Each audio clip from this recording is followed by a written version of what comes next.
সুখী তো সবাই হতে চায়, কিন্তু সবার ভাগ্যে সুখ জোটে না। কেউ হয়তো ভাগ্যের দোষ দেয়, আবার কেউ কর্মের দোষ দেয়।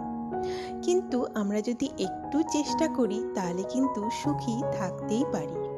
তার জন্যে সবথেকে প্রথমে যেটা করতে হবে, দুশ্চিন্তা বাদ দিতে হবে। চিন্তা করেই বা কি করব আমরা, বলো তো? চিন্তা করে কোনো সমাধান কি করতে পারি, নাকি করা যায়? চিন্তা করে শুধু শরীর মন এসবই খারাপ হয়, কোনো কিছুই কিন্তু সমাধান হয় না। তার থেকে ভালো চিন্তা করার মতন পরিস্থিতি যাতে না আসে সেই কাজটা করা উচিত। সব সময় সৎ কাজ করা উচিত, ভালো কাজ করা উচিত, কখনো খারাপ কাজ করা উচিত না। আরেকটা হচ্ছে ক্ষমা। ক্ষমা করে দেওয়া উচিত। কেউ যদি তোমাকে খারাপ কিছু বলে, দোষ দেয়, কখনো মনে রাগ পুষে রেখো না। মনে রাগ পুষে থাকলে কখনো সুখে থাকা যায়